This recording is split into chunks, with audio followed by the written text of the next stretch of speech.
We generated around 560 plus million impressions organically. Those creating property cards for the first time for people owning houses in the rural areas. We have a patent on a bits technology, which... But we were really guided by what we wanted it to be. In terms of the content consumption pattern has changed. Very competitive, very crowded. The objective is basically to democratize cancer care. I see a very bright future for retail industry. Technology now allows us to scale up. We also want to help patients become more compliant. If I look at the custom solutions market, it's almost about $1,500 billion. Your customers will not continue to be with you if you don't change gear. We had adopted digitalization much earlier. Within a very short span of time, we are the number one operator in the whole of South India. If you are reaching out to a lakh people today, you would be reaching out to an entire globe tomorrow. We got those two brands and then immediately got into a few of the LFRs, and there was no looking back.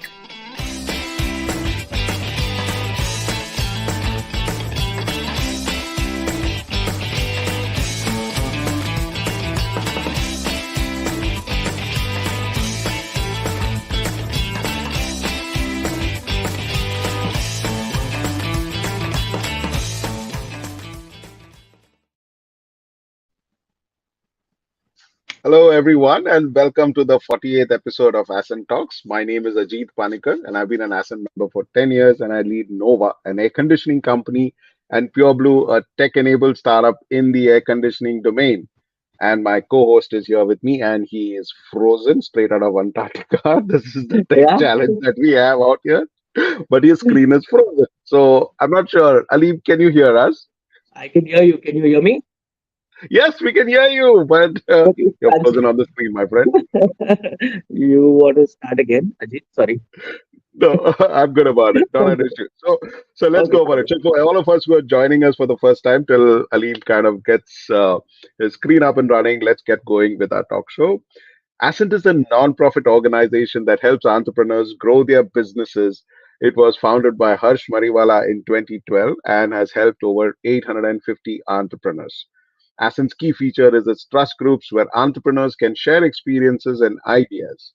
Ascent Talks is hosted weekly to showcase the journeys of its members. So, Aleem, okay, so he's not there. So let me introduce our guest today. Our guest today is Qadir Rangwala. Qadir is the director at Vista Packaging, and Vista Packaging is a pioneer in the manufacture of CPP films, flexible laminate, and pouches for the food and FMCG applications. And they work with some of the largest retailers worldwide to provide custom packaging solutions. And some of their end user customers are really big names that you would really, it's anybody would love to have names like this. Tesco, Walmart, Marks and Spencer's, Morrison's, Carrefour, etc.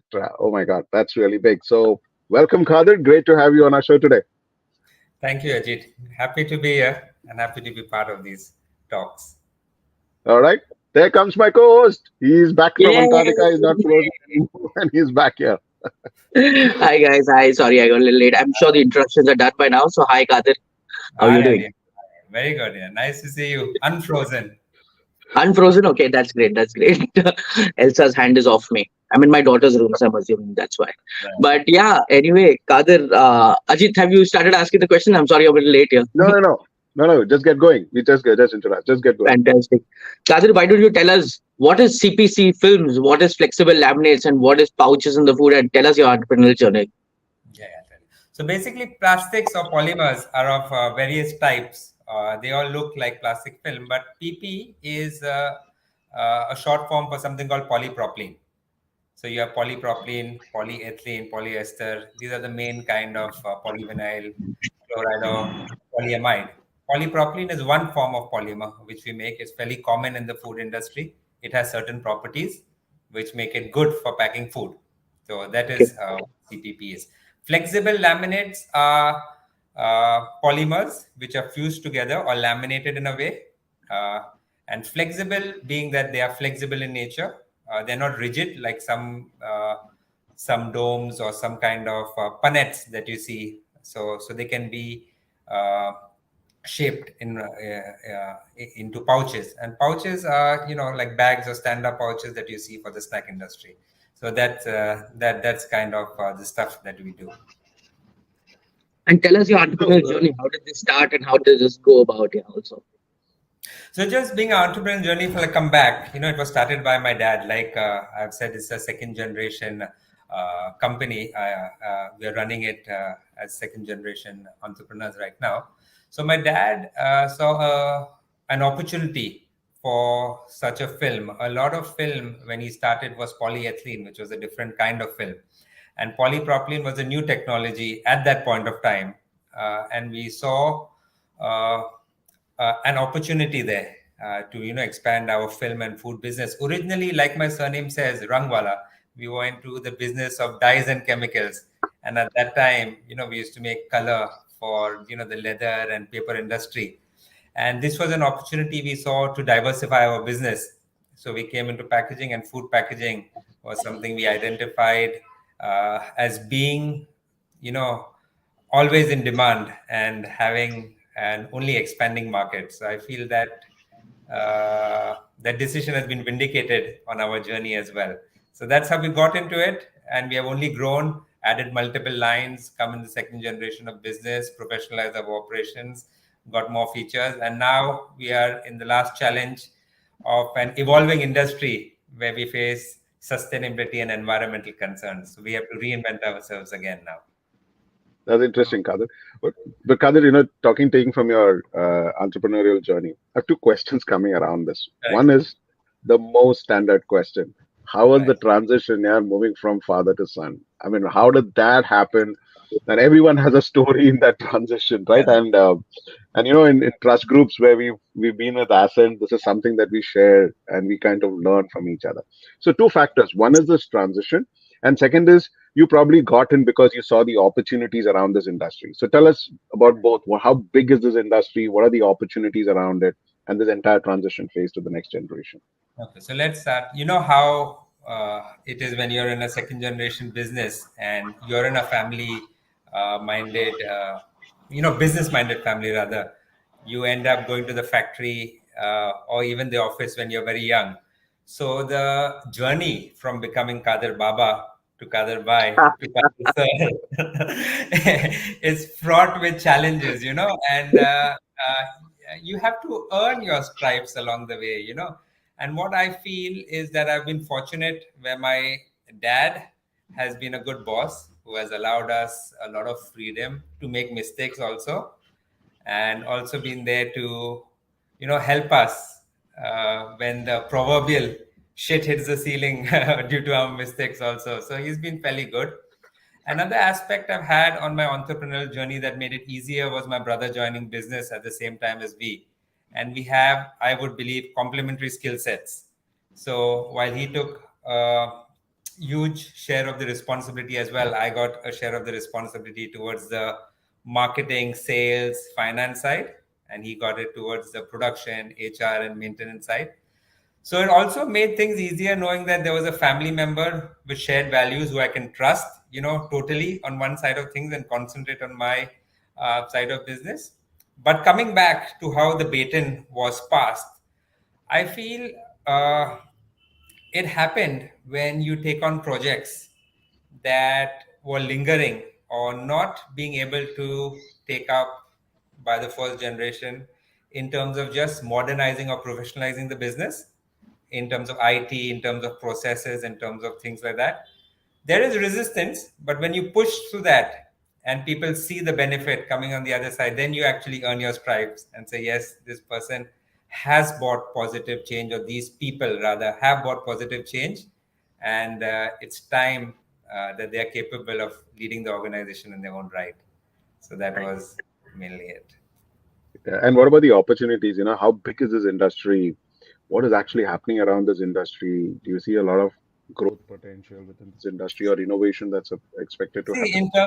The industry is anyway huge in terms of packaging opportunities. There are just a few metrics which I'll give you. The per consumption, the per capita consumption per person, in India is about 4 kgs of plastic, whereas in a developed country like US is about 26 to 27 kgs. So that is something that's a difference we can get there. Now the growth opportunity is there because brands are coming up, packaged food is coming up, people want to increase shelf life for their products, but we are also facing a challenge having sustainable recyclable options which maintain the full functionality of these products. So that is what we are working on. We have done a lot of work. So that is the opportunity going forward. And like I said, in terms of numbers, it's $80 billion plus in terms of those industries. So of course my figures could be a bit off as it's always a growing and evolving industry, but food packaging is yes huge. Fantastic. And Qadir, you're also an export house. So how do you go about acquiring new customers, internationally and things like that? So the first thing we did was, to acquire good customers more than marketing. Marketing is one aspect of it, right? But you have to set up your factory in such a way to be able to cater to the demands of these demanding clients. So you may go and have your marketing efforts, but if you're back in your factory certifications, your operations, your management systems do not align with the requirement of these customers, you might not be able to acquire these customers at all, no matter what kind of marketing efforts you make. So we have focused on acquiring, the correct certifications and putting management systems in place which are world class. Some of our food safety standards, our management standards, and our ethical trading standards are at par with any organization world over. So that has been a factor which has tremendously helped us. Second has been acquiring trade shows, traveling extensively, meeting the right customers, and providing products which add value to customers at the end. If you don't add value, no matter what you do, it'll be very difficult. So a combination of all these things and good customer service, ethical practices, everything have helped us expand our customer base. Fabulous. So Qadir, Qadir, there's one of the things that I really want to touch upon is this whole journey from Qadir Baba to Qadir Bhai. Okay, right. This whole journey when this transition happened, what are the kind of big challenges that you faced? Yeah, and I want you to break it up in two parts, because usually when you get into as a second generation, there are already a certain amount of loyalists to the founder, to your dad. How do you actually go through that whole journey, and how do you actually grow up in their eyes and get them to work with you? And overall, what are the big challenges that you face within the industry? Yeah, see, so you're right. Loyalists who, work with my dad, not only that, they have a certain kind of emotional connect with him as well, where even though I might add value to the business, they would not share the same emotional connect with me, and they have seen me grow up in a way there was always resistance. So like I said, the first thing is doing maybe difficult things in the organization, which nobody wants to touch, because as it is, there's going to be resistance. And since we are younger, we have projects like IT, just simple things like modernizing just the email systems or the process system, or, even something as simple as setting up a whole CCTV circuit in the whole company with professional, inputs. As simple as that. That gives us project, and that, gives tangible results, which can do something and earn respect in their eyes. However, I feel that when a transition happens after, the second generation learns or has a hang, or even slightly hang of business, you have to get your own people in, and that's a difficult transition for the business, for the people who have been loyal also. But without that, it does not, in my experience, really help the transition fully. You have to have your own people then at the end. Wow, and that's a tough one, right? Very Actually, good. to bring it, yeah, and I'm glad that you're being honest about it. That most people try to be hunky dory and sweet about it, but it's great that because often bringing in and bringing these two together is always the biggest challenge that you kind of face. No, it is. It is tough, and it's not easy, and it's something that we don't like to do also. Sometimes it happens that the loyalists see the writing on the wall and leave on their own, for whatever reason. Sometimes tough decisions have to be taken. But if that baton has to be passed, the team has to evolve with the second gen. And that's a harsh reality of any business. I feel not only ours. True. Qadir, can you tell us, since you're in plastic, there's a lot of talk about sustainability these days. Correct. So what are you doing about sustainability? What is the talk about sustainability? And, how are you evolving in this very dynamic landscape? Yeah, so you're correct. Now the perception about plastic has really changed. Plastic though is a very versatile product which offers a lot of functionality for food packaging. At least it offers a lot of benefits. But currently the perception is against plastic, and even earlier, not all plastic film was recyclable. It used to go in landfill. So the work we have done, or rather a lot of work around the whole industry, and Vista has been at the forefront of this, is to make packaging recyclable while maintaining the full functionality that the product requires. So that has been a key challenge. We are not losing any functionality by making the packaging recyclable. And we are also adding recycled content in our packaging.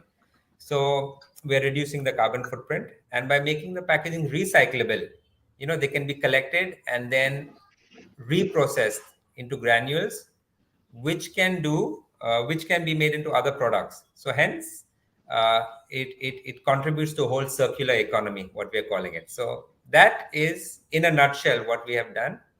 Have recyclable packaging without losing functionality. Interesting.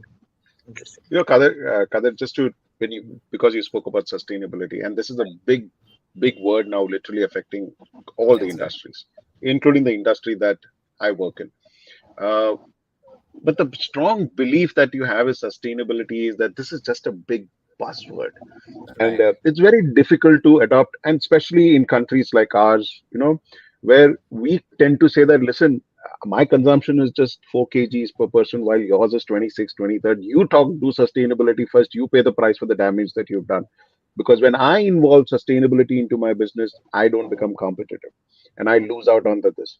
Is that a fact? Is sustainability in our country, in our context, more of a buzzword, or does it really have a role to play in the businesses, and is it practical? And I think I want you to throw some light around that. No, see, first we have to understand being sustainable does add cost. But the good news in this scenario is that the push is coming from the consumer directly. Okay, the consumers themselves want to be seen as making some changes, and hence the brand owners or the brands or the big brands that we work with are all making the changes in line with their customer requirements. Okay. Secondly, it is our shared responsibility, to protect the environment anyway, no matter what the cost. So it is a role, and we are working all together with governments abroad, governments locally as well, to put in place collection programs to collect this packaging to make it recyclable. A lot of issues that we face now is due to collection methods not being in place and irresponsible disposal methods of plastic. So that is something we have to work with, evolve as a society, and evolve our practices around this as well. So it's not only the product, it is a product and our practices that will help us achieve sustainability. Yes, absolutely. Qadir, you're an Ascent member. Tell us about your Ascent journey. I've been in your group for a meeting once, but tell us about your Ascent journey. In fact, I was speaking to Ajit also. Ajit's neighbor is the one, my friend Abhinav, who introduced me to the Ascent journey. And he was telling me since a while to join Ascent, but I don't think I was ready mentally. I was so focused on my own business and being busy with that I did not pay attention to what he says. But one day, in a moment of, I don't know, clarity or whatever, I realized that I need maybe self-improvement as well in my thought process, in my contribution to business, etc., etc. So I considered this again. And when I joined Ascent and I saw this trust group and the sharing within the trust group, and how everybody is working towards business, working towards growth. That really opened up my mind and even my personal development journey. And it has helped me focus on growth in all aspects of my life, personal, professional, and everything. So I'm very glad that I took this step and, made my first steps towards self-improvement. And now there's a members only summit. So there's a members only summit coming up. So all of you who haven't registered for it, please register for it, because only if you're an Ascent member can you attend the Ascent summit, as what it's called this time. Yeah.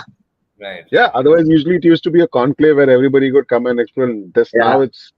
Now it's gatewalled. It's only the members that can go. Because in all fairness, in all fairness, the membership itself has become very big, right? Now it's about 900 odd members. So you open it up and it's so difficult to get it. But Qadir, a little about yourself before we actually get further ahead is tell us a little about your personal hobbies. Share some of your. I know you're a nature lover, so tell me something about that. What does it mean to be a nature lover? That is one of the things that you told me. Even I love nature. Even Aleem loved it. There's nobody who does this. But what does it mean to be a nature lover? Please explain to our viewers. Yes. So my first, like I said, I'm a real sports buff, and I love the thrill of competitive sports. And I like playing different kinds of sports and participate in a lot of events and even watch that. I like wildlife safaris a lot. That's something I said a lot. So I go to a lot of places. In fact, last month I was in the Masai Mara, trying to track lions over there, and it was a great journey. And when I say nature, I love, even these wildlife safaris. When I see the animals and when I see nature, it brings me so much at peace. Just realizing that there are so many different kinds of creatures in the world, and we all have to coexist. And sometimes, they are so magnificent when you see them in nature, in the habitat as such, and it brings so much peace and clarity of mind. So that's what I meant by being in nature, where you are present in the moment, within the elements, in that way. So it really brings not in the bustle of the city, in fact, where you actually get to see, listen to the birds, see the greens, and crystallize and clarify your own thoughts. Something nice. Yesterday or day before yesterday, Apple released a film which was the sustainability report about how they're taking care of the entire environment. I think it's a fantastic film, must watch. Anybody who hasn't watched it, about how what they're doing for sustainability, what they're doing with nature, and basically they have Mother Nature come and enter the boardroom, and they have a conversation with her. Fantastic film. I think everybody should watch it. Yeah. I would also like to just point out. Sorry, I interrupted you. Yeah, please go ahead. So companies are making a lot of efforts towards packaging and getting products which are sustainable. A lot of onus lies on consumers as well to change behavior towards disposal, towards utilization, and towards being responsible as well. Unless the end mile, that is the consumer, and the disposal by the consumer is responsibly tackled, a lot of this will be eye-washed as well. From you can make sustainable products, but if it's not used responsibly, it might have consequences. But Qadir, one of my learnings is while the consumer wants to know about it, I've also realized if you ask him, he says, will you waste water? Of course not, I'll not waste water. But he doesn't know, how do I save water? See, what happens is, I want to be environment friendly. I am conscious about it. But how is my contribution when I go to buy a product, or anything? Most of us don't realize the impact. And that is where the challenge is when you say the last mile, or the consumer, when he has to put a demand. See, a customer requirement can drive so much of a change, it can bring about changes. And the challenge in sustainability is, how do you educate the customer? Because there's sustainability on so many different kinds of products which you consume in a daily life, And have you guys ever thought about how do you actually make more and more customers realize about this change, or what is it that you should look for? Yes, like I said, we are working, but it's going to be, tough, because it's tough to drive behavioral change. But there is education regarding how to recycle, the benefits of recycle products, the benefit of recyclable products, and how one can contribute. But it is still in nascent stages. We require help from authorities as well, and all-round societal change. But we have had a start, so it is good. But it is a long way towards where we have to go. That's great. Qadir, tell us about your personal life, about your family, about where you live, and what do you do in your free time? Yeah. So I stay in Bandra. I'm sorry. Yeah, what he means is, hang on, let me interrupt you. Right. Free time apart from bird watching. All right, he's very clear about it. Apart from animal watching. Okay. Sorry about that. Please. So no, I mean my family. Let's break it up. It's my wife Nabila. She's into interior design, and now she runs a home bakery. I have two kids, Zara and Adam, age 12 and 6. Nice. My dad is in a business, guiding us all the time. My mother is setting our family values and trying to shape our legacy and spending time with the grandkids right now. My brother Ali is also in business with us. Like I said, he handles the production side and the maintenance side of things. And Ali's wife Zoya, she's an interior designer. So that's our family in a nutshell. And yeah, in my free time, let's say I there's something that started recently. We play a lot of cricket, me and my brother. Okay, and something that has really taken off now is amateur cricket, whereby my children don't play for the school team, but all the dads play for the team. The dads play against each other cricket, so weekends are spent playing cricket and some kind of sport.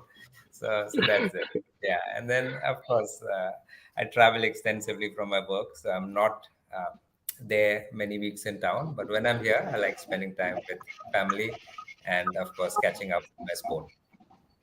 Amazing, Qadir. Qadir, has been fun listening to you, and especially for you being very upfront and frank about a second generation coming in. And people tend to sugarcoat it when they are out there in the open public. But you've been very upfront to share those challenges, and I think that's what Ascent is all about, right? We speak it the way it is, only to learn and to share experiences. Thank you so much, Qadir. It's been absolutely pleasure listening to you. Thank you so much. Thank you guys. Thank you. See you. Nice talk. See you. Bye-bye. All right. Thank you very much. Oh man, he was really up. He was straight up saying that listen, loyalty nothing plastic about it. Will have nothing. Absolutely nothing plastic about it. Straight up, man. But I guess it was fun listening to him, and talking about sustainability also. I think that's a big challenge, for the whole printing industry and the packaging industry. And how do I safeguard my interest while being friendly with climate change and everything? But I think a fantastic session, a lot of learning. So to all our viewers today, we are at the end of the show, and there are two things you can do. If you're an entrepreneur, just happy doing what you do, follow us on the LinkedIn profile, and we will bring you a new story every Friday at 11 o'clock that will inspire you to share that video with other entrepreneurs. It's a nice conversation starter. You should do it. But if you truly believe that the next decade is the era for India, and you want to be part of that growth story, and you believe that you are growth ready, then you should visit ascentfoundation.in and apply for membership. Now, here's a bit of a rider. Note this option is not like you pay a fee and become an Ascent member immediately. The Ascent team will get in touch with you. They will evaluate your business. And if you're a truly growth-ready entrepreneur, then we'll be happy to have you as part of our cohort. So that's it for this Friday today. And we are going to see you next Friday at 11 a.m. With another interesting story. But for most of you, we have an Ascent Summit. Aleem, you want to talk about the Ascent Summit before we wind up? Absolutely. And the Ascent Summit is what I've got insider information is that there's a brilliant lineup of speakers, right? From Bhaskar Das from Tata and the Summit from Delivery. And there's a whole lineup of brilliant people coming in, but you can enter the summit only if you are an Ascent member. So if you are an Ascent member, then please register. Seating is as per how you register. So that's another inside information I'm giving you. And the next thing is that if you aren't an Ascent member, then try and apply for one, and maybe you could just sneak in to one into the summit. So Yeah, that's about it, guys. That's the link out there, ascentfoundation.in. Just get there, fill up the form, and the Ascent office is going to get in touch with you. That's it from us from this week, and we're going to see you next week again, Friday at 11 a.m. as Aleem and me are slowly cruising to our 1 year mark. What do you say, buddy? Absolutely. Can't believe it's happening. That's right. Have a wonderful weekend ahead, guys. Thank you very much. See you soon next Friday. Bye. Bye bye.